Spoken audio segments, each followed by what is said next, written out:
ओम श्री परमात्मने नमः। श्रोताओं, गीता के 18वें अध्याय को अगर विचार किया जाए तो इसमें कर्मों के गंभीर विवेचन किया गया है, यानी कर्म के ऊपर बहुत व्याख्या दी गई है।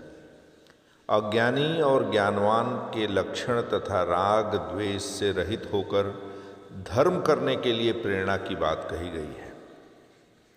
इस अध्याय में ही हिंदू धर्म के कर्म के सिद्धांत का निचोड़ लिखा गया है। इससे ही यह प्रकट होता है कि हिंदू धर्म कर्मवादी धर्म है, ना कि भाग्यवादी। इस अध्याय में अर्जुन भगवान श्री कृष्ण से संन्यास के तत्व को जानना चाहते हैं और साथ ही त्याग के तत्व को भी संपूर्ण रूप से जानना चाहते हैं। इस पर भगवान कहते हैं कि हे अर्जुन, जिस त्याग के विषय में तुम जानना चाहते हो वह उसके विषय में तुम मेरा मत सुनो।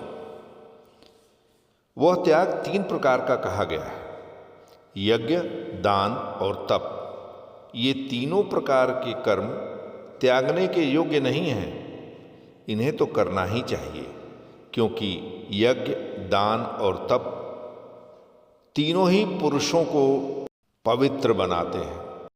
हे पार्थ, यज्ञ, दान और तप रूप कर्म आसक्ति और फल से परे होकर ही करना चाहिए, ऐसा मेरा उत्तम मत है। कर्म को दुखमय समझकर शारीरिक क्लेश के भय से उसका त्याग करने वाला व्यक्ति राजस त्याग करके भी त्याग के फल को प्राप्त नहीं कर सकता। शास्त्र विधि से निर्धारित किया हुआ कर्म संग दोष और फल को त्याग कर किया जाता है, वही सात्विक त्याग है। अतः नियम के अनुसार नियत कर्म करते रहें और इसके सिवाय जो कुछ भी है उसका त्याग कर दें। मनुष्य मन, वाणी और शरीर से शास्त्र के अनुसार अथवा विपरीत जो भी कार्य करता है उसके 5 कारण होते हैं। यदि कार्य शास्त्र के अनुसार है तो उस समय विवेक, वैराग्य, शम, दम, त्याग और अनवरत चिंतन ही उसके कारक होते हैं।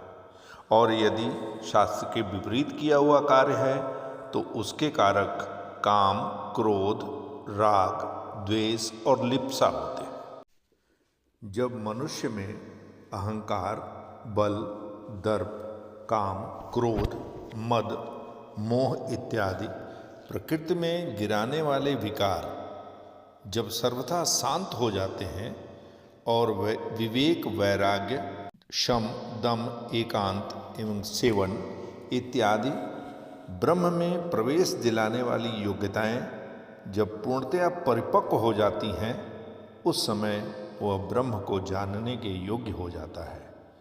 उस योग्यता का ही नाम पराभक्ति है। इसी योग्यता द्वारा वह तत्व को जानता है, अर्थात मुझे जानता है, और मुझे जानकर तत्क्षण मुझ में ही स्थित हो जाता है। अर्थात ब्रह्म तत्व, ईश्वर, परमात्मा और आत्मा एक दूसरे के पर्याय है। एक की जानकारी के साथ ही इन सब की जानकारी हो जाती है, और यही परम सिद्धि, परम गति और परम धाम भी है। हरि ओम तत्सत।